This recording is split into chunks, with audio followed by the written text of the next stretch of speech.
You are now listening to Vigilantes Radio, presented by the Only One Media Group. This is the people's choice for quality interviews, celebrities, and special guests.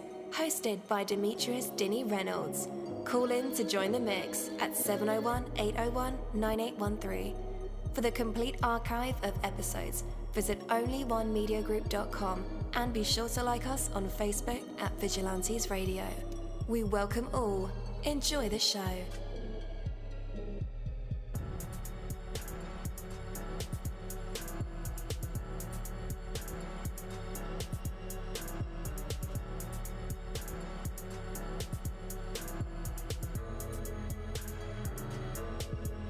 Ladies and gentlemen, please welcome your host, Demetrius Houdini Black Reynolds. Enjoy the show.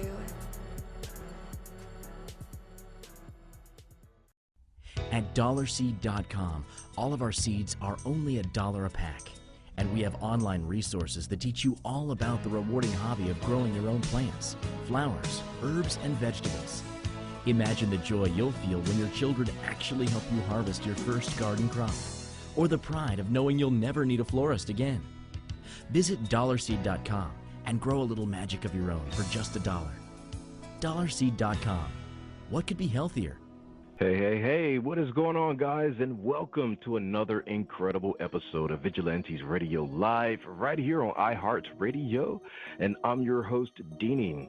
We have a very special guest for you guys, so you definitely want to stick around for that. And as a matter of fact, text your buddies or your family members or even share it on social media right now and let them know that we are about to dive deep into another interview.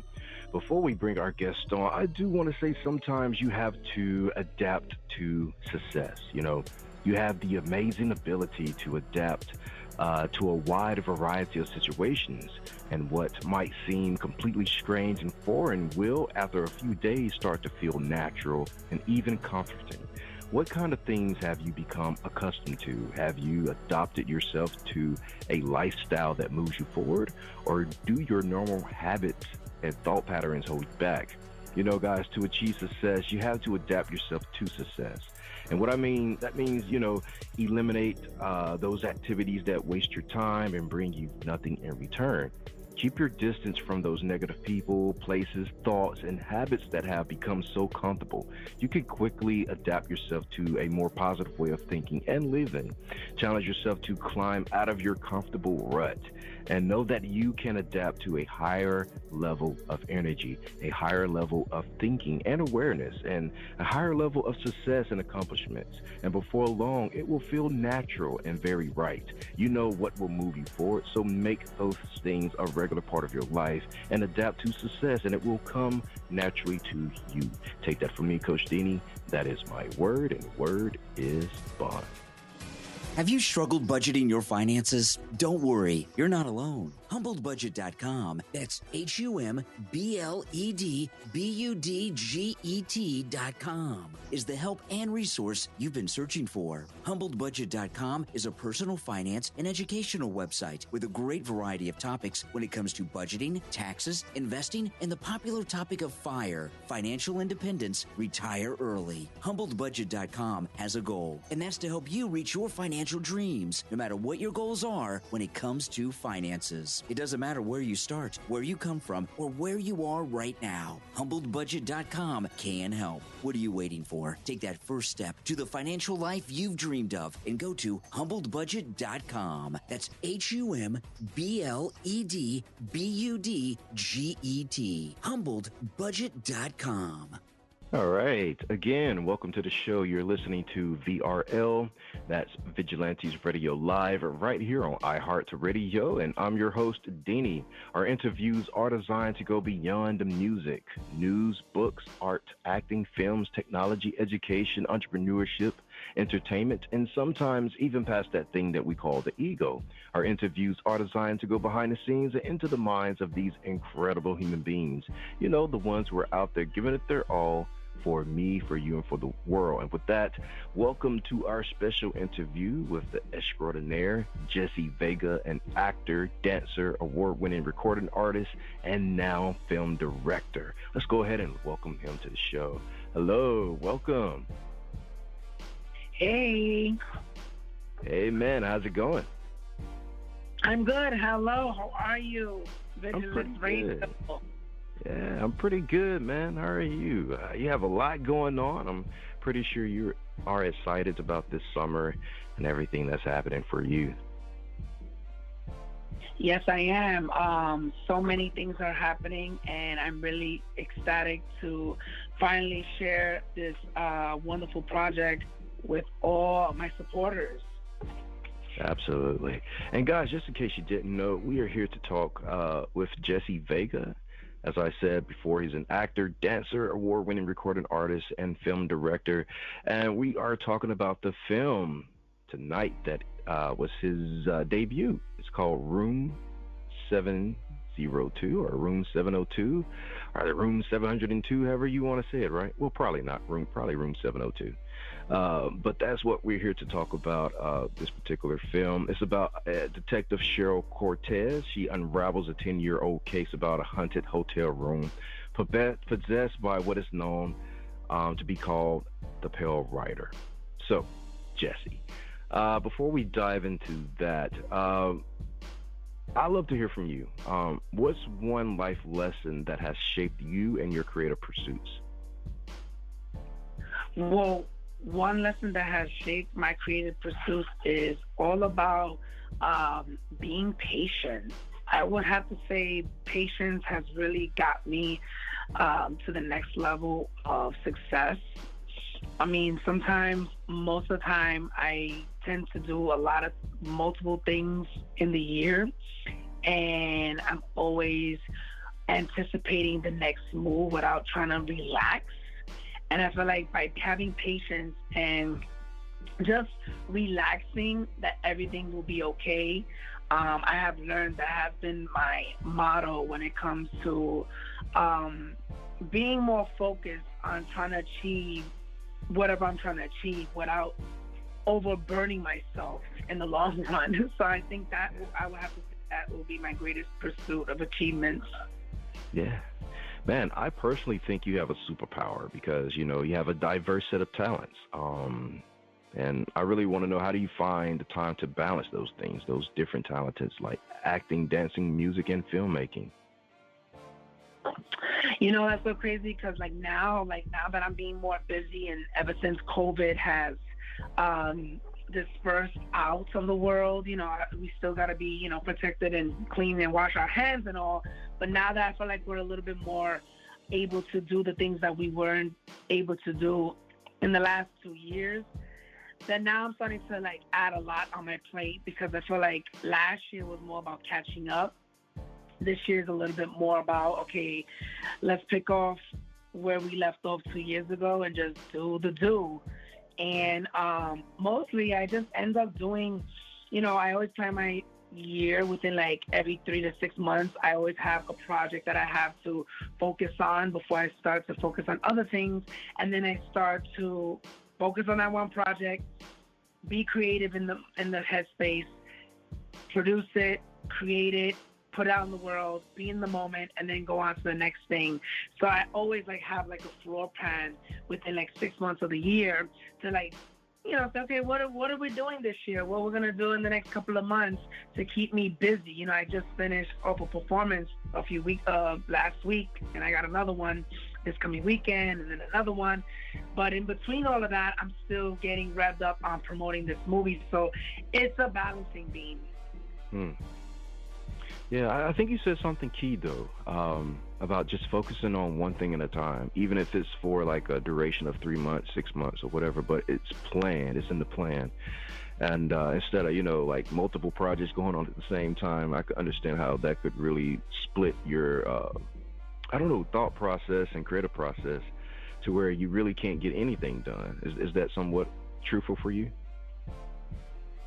Yeah, I think that has happened, especially recently, because I've been producing this movie that I started producing and in production since late 2021.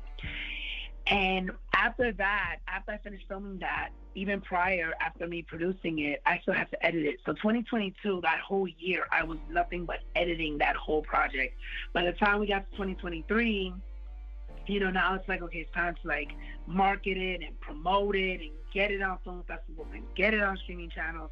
That the other things had to like kind of be put on hold. For example, like making music, because I also do music, and making albums, that I had to put that on hold because now this movie is actually ready to come out.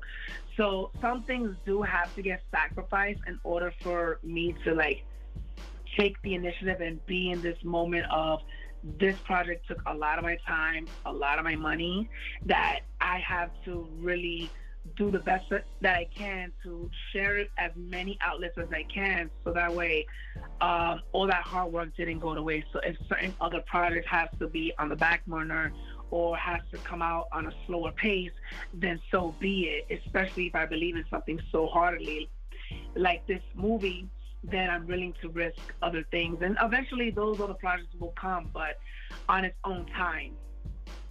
Yeah. So, have you had a chance to celebrate? We are here, man. Room 702. There's no turning back. Have you had a chance to take in a moment? Yes. So in March, before I even had it out for worldwide, I said, you know what? I'm gonna do a private release just for the cast, just for family and friends, and I wanted to see what the response was after editing for a whole year with my editor. His name is j-vega-productions. And we did a film release private in March. I rented out a space, got a host, got catering. We had like over 50 people. And the response was amazing. And then from there, I said, okay, well, now the next thing is get it on streaming channels. I had to send it out on streaming channels. I think by January, it didn't get picked up in May, I would say. And that's when I started saying, okay, well, June is when it will be out and world premiere. So everything happened like on a rolling ball effect, that I did get to celebrate at that time with the private release. But I feel like now the world is gonna finally see it, and I'm pretty sure a lot of people are gonna DM me and hit me up privately. Hey, I saw the movie, I got to see it, and I can't wait. So this month is gonna be a very interesting summer. Yes, sir. All right. So there is a character within Room 702, the Pale Rider. What makes the Pale Rider? Well, first, tell us more about the concept of the Pale Rider. Yes. So when I was developing the script, and I co-written it with Ben Kerr, I was like, okay, I need a name for like the entity, the evil person, and I was like, I don't want it to be just like, the devil, or something like a spirit. I was looking at research and I was like, what is another name for like the Grim Reaper or Death? And I'm looking, and then on Google it says Pale Rider, and I'm like, I never heard of that. What is that?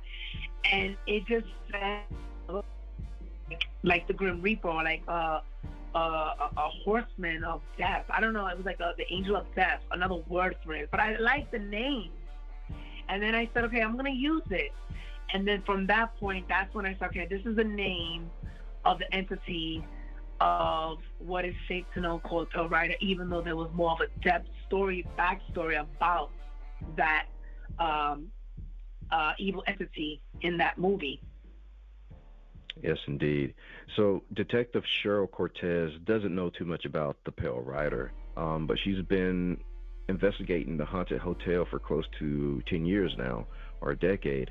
How relentless of this pursuit affected her personality, and how much did it affect her personally and professionally? You mean the actress or like the character? The character, Detective Cheryl Cortez. The character. So, well, the character, she is a detective, and in the beginning of the movie, she was she worked at a 911 call center, And in the beginning of the movie, once people get to see it, she is very relentless on getting justice for her daughter because she was a witness of a murder while she was on a call duty where her daughter was murdered at the hotel room as well. So I feel like with the character of her going through that and the journey of within 10 years of trying to find leads and trying to find a way to close the case on what is this entity, why is it doing what it's doing, and if she could find any proof that to stop this malevolent well-being at the hotel room, maybe she'll finally get some justice that she lost within her personal life of her own child. So it does affect her very mentally and emotionally. Absolutely.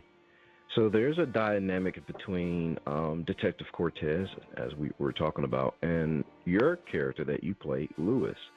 It seems to be a pivotal point in the story about uncovering the truth about Room 702. Can you share some insights into their complex relationship? Well, here's the thing, Lewis, my character, he's been in a mental asylum for 10 years. The judge, the jury, they couldn't prove a case. They couldn't believe in his story that he was psychologically manipulated with the pill writer telling him to kill his best friend.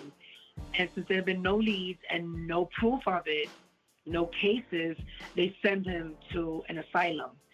And once he meets Cheryl Cortez, the instant he meets the detective, he's like, okay, here we go again. Another cop, another officer of the law trying to find out the truth. I'm trying to forget about it. I'm not only trying to put it past me, I'm not only afraid, I'm traumatized.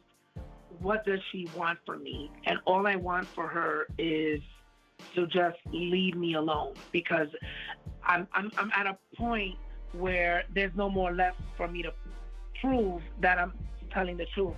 That I got to a point where I just let the character feels like maybe I am crazy, maybe I am psychotic, and I guess I'm gonna be here for the rest of my life. And I think him trying to not deal with the past is actually his own dilemma of not, believing himself that he's not crazy and that there are people who are trying to help him. And I think that's kind of like the dynamic, and people are going to get to see that in the film. Absolutely. So you mentioned a key point that I like to talk about with Lewis. He's there in this psych ward for like 10 years now, and he basically accepts that he belongs in this environment. As I'm watching Lewis, interact with, I don't know, maybe he's schizo by now, but I just wondered, maybe he's still grieving. The dude lost his best friend to a brutal murder, and is even talking, still thinks that his best friend is still alive, I noticed there's 2 cups in the waiting room or room they were speaking in, and, is he crazy that he's walking around with 2 cups? So maybe you can tell me more about Lewis' grief. Is he still grieving? He is still grieving, and I think when people get to see the movie, they get to see like this kind of chaos within himself, talking to this person that's at the waiting area. He's actually trying to, because in it, he is talking to his friend Jamie in the movie, and his best friend is like telling him, you need to face it, and you need to face it, and you need to deal with this trauma. Like, you're not crazy, you're not, people are trying to help you. So like it's kind of hard when a person has been in an asylum or dealing with any type of like psychological issues, where it's like, how can people believe me? What can I do for them to believe that I'm not crazy? Yeah. And it's scary, and it feels like you're alone. and it's traumatizing. And I think with the detective, she kind of sees that maybe he can be a link to help her find what she lost, in the sense of the same way what he lost as well as his best friend. Man, yeah. Do you think this stuff happens in real life? Especially court cases where, maybe the lack of evidence or evidence, changes the story and someone ends up in a psych ward, even though they're innocent. Yeah. I think they do. I feel like, wow. I never been in those situations, but I see movies and I heard stories. I wouldn't want to be in a situation like that. It's very traumatizing. It's tormenting. And I feel like and then also on top of that, there's also political issues with revolving around whatever the case that is, at the task of the jury, of the lawyers, that sometimes, the jury may side with the person that is the criminal versus the person who's innocent, because they don't have an open mind. So it's like, it's hard to even be in a situation where all the odds are against you, and what can you do to prove that you're not lying, especially when it comes to like spirituality, and when you're dealing with science versus spirituality, that can get very complicated and can take years of the courts to finally believe, like, maybe this person was possessed or this person was dealing with this entity, that this is true. Like, those type of cases can go on for years before the jury can really side with you on believing, when they have good evidence. But when it's something as like someone got murdered and there was like 2 people who were alive, that can go on for years too. But it's kind of like concrete evidence when it's dealing with, the other world. So that can really be kind of scary. Yeah. And this film explores themes of belief, skepticism, and blurred boundaries between reality and the paranormal. I don't want to give... It's hard to talk about the movie without giving too many spoilers away. I know. Yeah. Was it scary? Did you get scared? No, man. I'm more of an analytical person. Okay.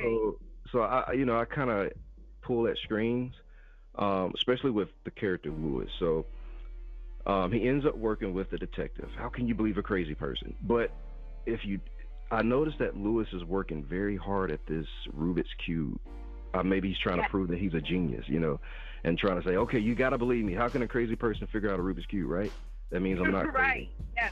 So, like I said, man, it's hard not to give away spoilers. But I like to talk about those kind of dynamics. Lewis trying to prove to himself that he's not crazy, even though he accepted his fate within this ward. He's there. He's not fighting the system. He's not... Yeah, he has a little attitude. Who wouldn't? I mean, you're there for 10 years. It's your normalcy now. It's So... And it's so crazy, even with the Rubik's Cube, the screenwriter was like, he said, why don't we add, like, he's dealing with a Rubik's Cube? And I said, well, what's the purpose of the Rubik's Cube? And he says, when you're dealing with a Rubik's Cube, you're just trying to crack open the code. And I feel like that is like kind of like the irony of it all, that him trying to crack open how to finish the Rubik's Cube is him trying to have self-discovery of the truth. And I think whole premise on that. Yeah. All right. So, man, what kind of research did you undertake to understand not only the psychological part, but the supernatural elements involved in Room 702? Oh my God, that's a good question. So here's a funny story. I've been acting for over like 15 plus years, 17, I would say exact. I can't really think right now, but it's been a long time. And I've always loved comedy for years. That I thought, like, okay, my first movie would be comedy, because that's obviously like what people think of me when they, my friends, my family. But I said, you know what? I want to challenge myself, and I want to make my first like directorial movie a challenge. When it comes to, aside from the budget, it's more like the script, the characters, the development, the producing, that I really want to challenge myself, which I kind of shot myself in the foot by doing all of that, but it was worth it. That I was I think it was back in 2010 that I started to really watch paranormal movies. And my friend at the time, he was literally showing me like paranormal movies and supernatural movies. And one of the first movies was, I've seen a couple of like demonic movies, but at that point, at that age, I just didn't want to. But when he got to show me this one, it was on Insidious. I don't know if you heard of that movie, Insidious. They're making a fifth one, so I'm excited for that. But I started watching that movie, and I kind of got hooked on it. And I started watching more movies and more movies and more movies of like supernatural, paranormal, blah, blah, blah, blah, blah. And I think I got hooked, that I got to a point in my life that I wasn't as afraid no more, because I was taught that those movies are not real, even though they are in real life, but they're not as sensational that they make in movies. And I kind of got tough skin with it, that at this point in my life that I watch a lot of those, that it doesn't affect me by being afraid in the middle of the night. Anyway, moving forward, I was like, I want to do a movie like that, paranormal, supernatural. It's more juicy, it's more in depth. It's a lot of self-discovery, that with like movies like that and The Conjuring and maybe a little bit like The Exorcism, or like so many that I can name that has to do with that psychological realm, that it helped me build my first ever movie, Room 702, because it was kind of hard, because it's like when you see a lot of supernatural paranormal movies, you're like, how creative and original can you go without being like, oh, this happened before, I've seen this before. And when you're a creator for the first time, you are very careful with not trying to repeat something that's been done before. That was my main concern, and hopefully I think I did an amazing job by making something original. But for it being a short film, it is what it is. Oh yeah, man, wonderful job. The writing was phenomenal too. I noticed a little comedic side to Detective Cortez. Seems like she'll be a cool character off the clock, someone who's fed up, sarcastic. So yeah, I definitely love her dynamic as well. Before we let you go, Jesse, explain where Art Meets 3 in your production company, j-vega-productions. Art Meets 3 is basically saying exactly what it means. Like 3, actor, dancer, singer. Never pigeonhole you in a box. Never let anybody tell you that you're not capable of doing multifaceted things. If someone tells you that you're an actor, you cannot be a singer. Yes, you can. Or a singer being a dancer, or a dancer being an actor. You can do anything if you set your mind to it. And it's art, it's creativity. We find the beauty in imperfections. Not everything's going to be perfect, but the fact of putting yourself out there and being vulnerable and making art and entertainment is what matters, of making that choice that you said, I'm going to do it, and having the audacity of making it happen when people told you can't. So when I say when Art Meets 3, it's creativity of different things like music and dance and acting. And I feel like all my projects that I delve in have a little bit of that. All right, absolutely. And Jesse, when you get time, man, I want to know the rest of the story of Room 702. Definitely do that. If anybody wants to know about the movie where they can catch it, it will be available on June 19 on KNG TV network. It will be available for streaming channels to see the movie. Absolutely. And guys, we'll include a link to everything that you need to know, where you can find the film and where you can connect with Jesse Vega. Yes, thank you so much, Vigilance Radio. I really appreciate this wonderful interview. Thank you for having me.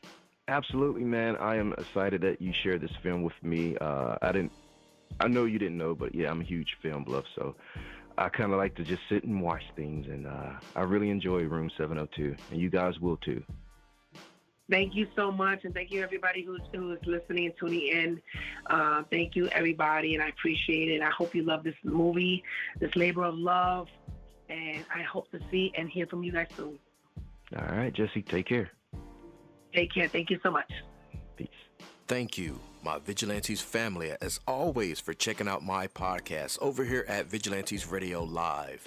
All episodes are available for free download, and you can grab it from either Spreaker.com/Only One Media Group, Spotify, Castbox, iHeartRadio, iTunes, YouTube, the app Podcast Addict, or over at our website, which again is onlyonemediagroup.com, and that goes for every single show that we've ever aired. If you like to request some music or send something for me to play, email it to vradio@onlyonemediagroup.com. That is V as in Victor. And here's my disclaimer: we are genre free, we do not judge, and we absolutely do not base our opinions on hearsay but facts alone. And actually, scratch all of that, because all of my opinions are always right. That's the bottom line. This is my show, so deal with it.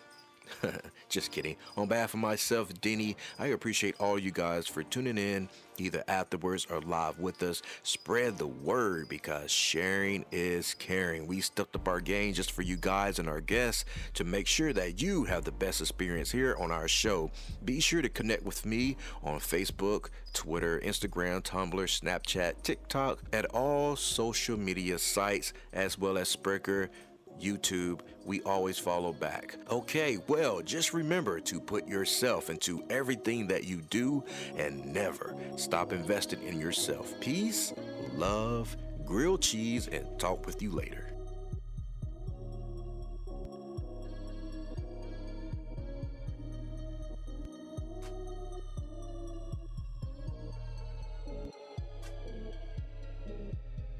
You are now listening to Vigilantes Radio, the people's choice for quality interviews, art, music, and hot topics. Hosted by Demetrius Houdini Black Reynolds of the duo No Longer the Hero. All episodes of this podcast are available for free download at www.onlyonemediagroup.com.